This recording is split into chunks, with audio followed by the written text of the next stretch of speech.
being in this in-between space is so hard. It's so ambiguous. You feel like you're alone. It doesn't give a sense of comfort. You want to be either this or that, right? It's very iffy and uncertain and uncomfortable. Very. The concept of you're Korean American is so hard. It's hard for adults too. Why do we think that it's so easier for the little one? We want to choose one over the other.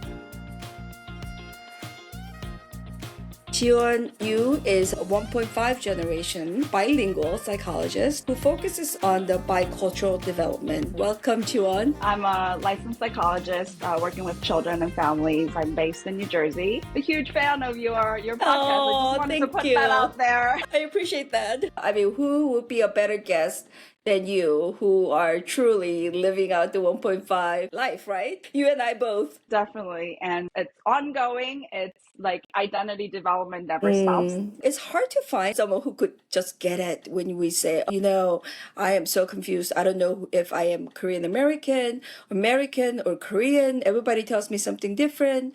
I don't know what I'm supposed to be.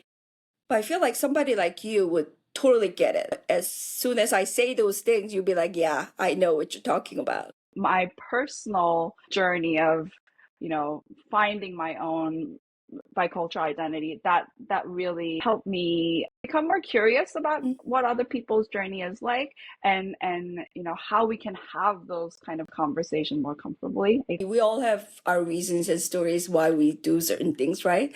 How did you get started being a psychologist and also specializing in the bicultural identity issue? So I find I was very interested in psychology ever since I was very young. And I was born and raised in Korea. I came here as a high school exchange student when I was 15. But so I graduated middle school in Korea, and around like 중2, 중3, I was interested in psychology, and that at that time my mom actually studied psychology in grad school as she was working, so I kind of become interested in like the changes that I see in my mom, and psychology is something that's like really nice. And then the silly thing is that like one thing that confirmed like, oh, this is what I want to do was when I read something, essay book, I think that Chaorim, the lead singer in Chaorim wrote, it's Kim Yuna, right? There was a mention of like her majoring in psychology. This is what I want to do. I want to be like her. I want to study psychology. So it was kind of like it started with the curiosity in this field, and then to it and like really interested in this when I started my exchange student experience in the U.S. Because everybody was very encouraging when I said, I'm interested in studying psychology. And I think that might not have happened in Korea if I stayed and spent my high school years in Korea, because I've heard a lot of people saying, 너 심리학해서 뭐 해먹고 살래? 이런 말 되게 많이 들었거든요. So I think because of that like uninterrupted kind of time in my teen years, that like I was able to really think about, what I want to do, like what I'm interested in, things like that. So, throughout my grad school years and my training, the big part of the counseling psychology program that I was in is really about your identity, like who makes who you are, and what sort of identity you carry, not just like race and ethnicity, but also, religion, socioeconomic status and sexual gender identity and all of those things all together. So it really gave me a great experience in terms of like exploring all different parts of my identity. And it was just really fascinating. And like my own self-reflection gave me a better understanding of like how other people's story might be, and be more interested in their narratives. So I think it was a good starting point. Before I learned about the concept of bicultural identity, wasn't really any like the labels that we use that really fit me. So I struggled to identify myself as an immigrant. Like it didn't really fit my identity, because my parents, like I wasn't like an immigrant coming here to live. I was here like temporarily as an exchange student, and I held to that identity for a really long time.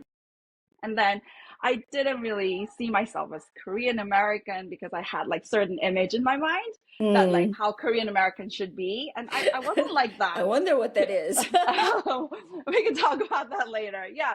But, and then I didn't fit into this Asian or Asian American, Mm. the label itself. So I Mm-hmm. really was lost Mm. in ways to describe who I am Yeah. as a person. Mm. And even that label, like international student, didn't really fit me anymore. I was trying to like find the word, like Mm. right word. And then, when I, encountered this concept of bicultural identity, it really gave me the language to describe who I am as a person. So that was aha moment. So it gave you a language to describe who you are. Mm-hmm, mm-hmm, mm-hmm. Wow. What was that? What was that language? What were the words? So the whole concept of bicultural identity, it's basically living with two cultural selves. It's like there is my Korean side and there's my American side, and it's about figuring out how they fit together. Mm-hmm. And there's one psychologist, Veronica Bennett Martinez, who called this as like bicultural identity integration. Mm. Because we sometimes experience these two cultures feel blended in, right? Mm-hmm. And then feel very natural. But other times they feel very like separate or even in conflict. That's kind of how I experience things. It's just not like, I have this like very strong Korean American identity, but like underneath that, even if I say that I'm Korean American, underneath that, there are lots of kind of back and forth and being in like moments where I'm feeling in conflict, or the moments I feel very proud of having two cultures, in my hand, so it's that like bicultural identity integration that itself kind of gave me like it was like, oh, like my experience, like somebody else is Mm. experiencing, what I've experienced. And like, it felt very validating, Yeah. for me to kind of know the concept. Right.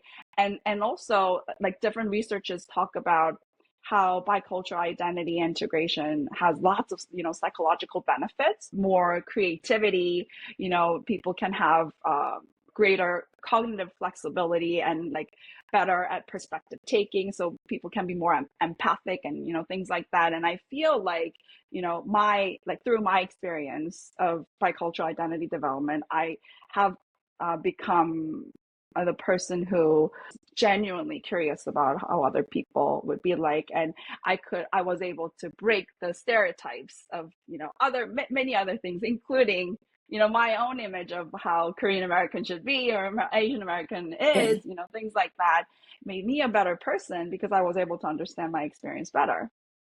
Wow, So, that's so mm-hmm, great. mm-hmm, I think so. I think I experienced the same development or evolvement over the years, because I am finally at a place where I feel more comfortable of who I am as a whole person.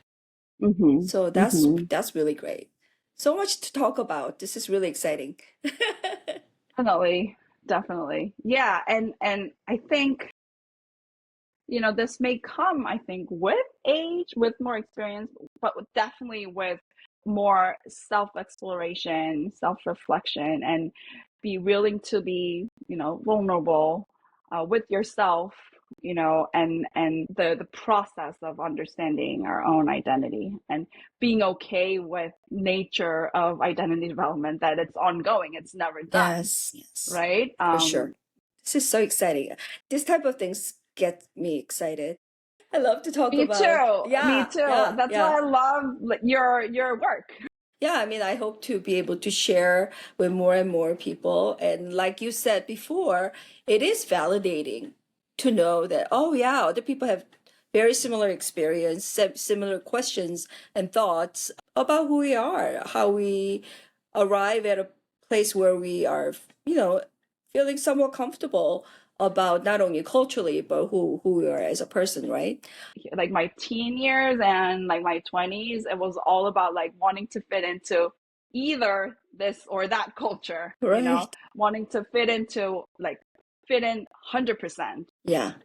Part of the exchange student program was I stayed with the, host family Mm. Okay. in America, and then they have different kind of programs here and there where I could interact with other exchange students from all over the world. So that was kind of, the like sharing culture and learning each other's culture was kind of the main theme of this program. And, so I was like, I really immersed myself into, in that experience fully. And I took great pride in that. And that kind of backfired later on because I went too fast. I see. If you know what I mean. And a lot of parents struggle with, like kids learning English or maintaining their Korean or learning to be American and fitting into American culture. And I'm kind of always in between because I know the pros and cons of like fitting in and what that means and how unrealistic that can be if you don't know who you are and what your identity is or what your child's identity is.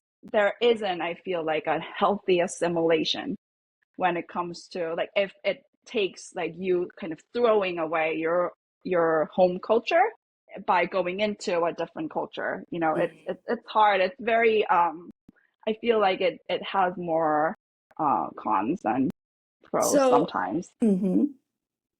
So when you say you went in too fast, what do you mean? In my mind, as a 15-year-old, that was a way to adjust to a new culture. If you think about it, when you are like surrounded by Koreans and living in Korea as a Korean, like there's nothing that explicitly talks about Korean culture and it's like ingrained in your kind of everyday life. And then coming to a different country, not really knowing like what makes you Korean.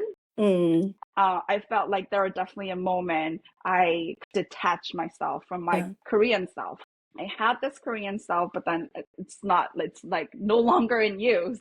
I need to relearn everything and I want to be this American. When there is that like big separation, I think that's where the conflict begins later on, right? So helpful, I think, to know about your identity early on, like what makes me Korean, what's hard about being Korean in the US or in my school, or how do other people kind of deal with their cultures, and things like that, so that even as a really young child, you know that you're Korean and American and those things can go together.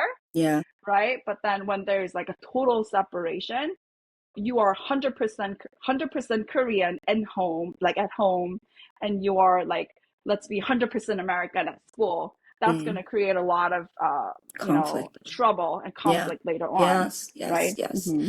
I think most of us went through that process, that conflict.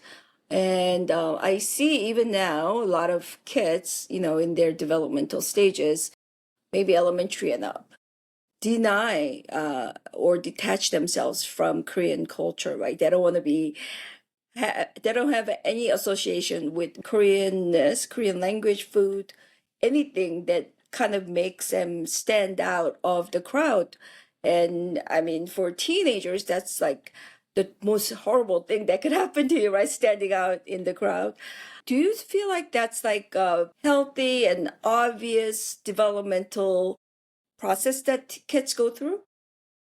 I think it's definitely a phase, but it doesn't mean that the process, like identity development process, is linear. So they can, we're gonna always have this time of, going through that, like denying one culture completely and then move on to the next phase, but then we can come back to that phase. So it's, that's definitely a part of the phase, because being in this in-between space, it's so hard. It's like uncertain. It's so ambiguous. You feel like you're alone, and it doesn't give people that like sense of comfort. You don't want to be in between. You want to be either this or that. And that's very clear, right? It's very iffy and uncertain and uncomfortable. Very much so. And kids feel that way too. Adults definitely feel that way as well. So when it comes to identities, that the concept of like, oh yes, you're a Korean American, for kids and teens, it's so hard. It's hard for adults too. Why do we think that it's so easier for the little ones,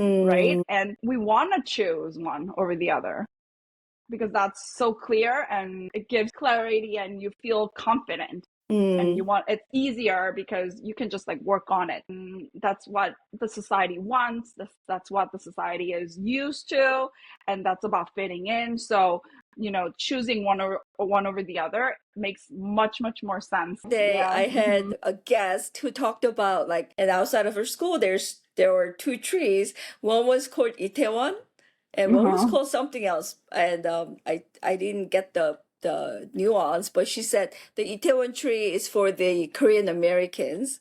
Yeah. And Yeah. there was another tree that was for the fobs. So she said she could not go to the Itaewon tree because she did not belong there because she was a fob. Definitely. And that's a great example, and like it gives me a clearer image of like what happens. People have this delusion that K-pop and K-culture is changing everything Mm, and it's impacting everybody in a very, very positive way. Great thing that we have that, and yeah, yeah. people nowadays have more exposure to Korean culture and they're curious about Korea.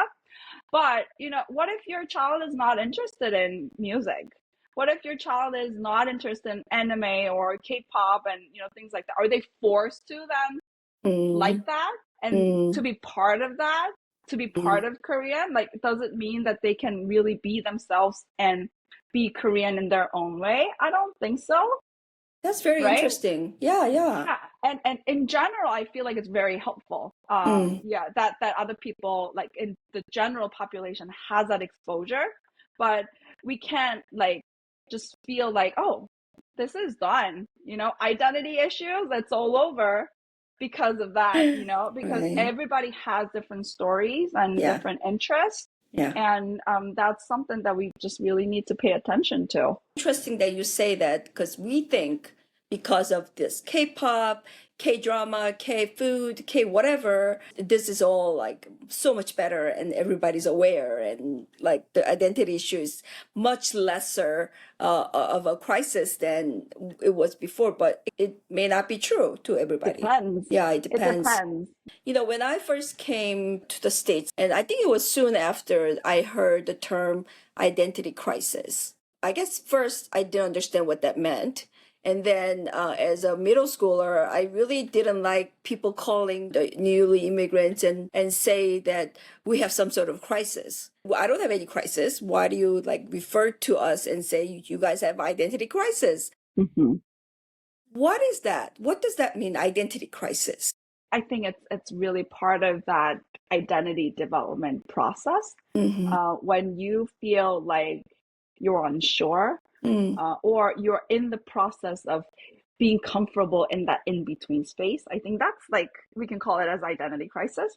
There's definitely this like clash of what society wants and what your home, like your parents want and what you want for yourself. So kids can definitely go through that experience, but not even able to kind of talk about that out loud because they don't have the language to talk about identity crisis. It's healthy to have that sort of identity crisis because that makes you think about who you are as a person and how you've been integrating the two cultures that you are in. If we don't have that identity crisis period, it's going to be really hard to know about yourself. yeah.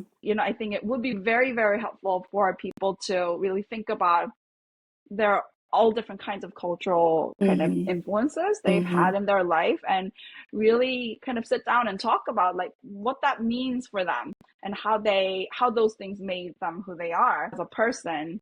It has like a really strong effect on like your parenting Yeah. style. How does one develop identity itself, like whatever identity it is? I went to Korea this summer and my husband and I were so amazed by this culture where everything is so efficient. 엄청 빠르고, Hmm? 빨리빨리. it's 빨리, 빨리빨리인데, 빨리빨리 너무 효율적으로 잘해요. Uh, It's, it's not just like people are in hurry and rushing, they're yeah. very efficient. And I kind of have that in me and I Yeah. kind of value that too. Me too. Yeah, when I meet that sort of efficiency in American culture, I'm like, oh, like, thank God. Like, I like you. Like, I like that place. That is what I've learned in Korea, and that's the value that I carry on. I want to talk about that with my kids. It's not like I want to make them efficient, but that's a great value to have, I think, in life. So I want to pass that down, or I want to introduce that, or I want them to kind of see that as part of, like, Korean culture, for example. So, but like, without knowing that's part of Korean culture and like how that made you who you are, it's kind of vague. Like, kids wouldn't know. I would know because I've experienced it in Korea, living there. But then my kids were born here, and they're not going to really be able to kind of associate that. Parents who are raising Korean American children here really need to be, I think, mindful of like what makes us Korean and what sort of values and beliefs that you like and you want to, carry on and pass down to your child. I think when it comes to like, okay, let's learn about Korean culture, or let's, raise our kids to be more Korean, we automatically go to this like language, yes. Okay, how do I start it? Let's teach them Korean, and that's such a struggle because we have different expectations and their reality is very different, right? And then I often question, myself, like, is language only cultural thing that I can pass down? And it's just one of many. It's not what they make them Korean. I'm fluent in Korean, but does it make me 100% Korean? No. And that's what I struggled sometimes, right? Because they don't see me in Korea as a Korean person. They immediately know that I'm from somewhere else. That's It's just by looking at my facial expression and, how I talk and, how I think, it just shows, right?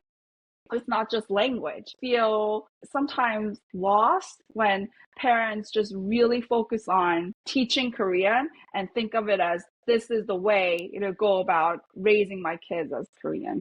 My God, that is so good. And I love it. And it's my current struggle too, because I want my kids to learn Korean and understand and have a conversation with me in Korean and have a great conversation with their grandparents in Korean. But like, if they can't, it doesn't make them like less of a Korean. I don't think so. They're Korean in their own ways. And there are lots of different values and beliefs they will carry on as a Korean American individual. Yeah. And also, right? You did not fail as a parent, Korean American parent, just because your kids can be fluent or speak Korean at all. It's not a failure. Yeah. Exactly. Yeah. The conflict they have with their parents. To the parents, the image of being Korean is someone who speaks the language fluently, someone who can say 안녕하세요, 안녕히 가세요 in a very Korean way, right? And then 예의도 지켜야 되고, there are many different things. Our children are not really gonna be like that.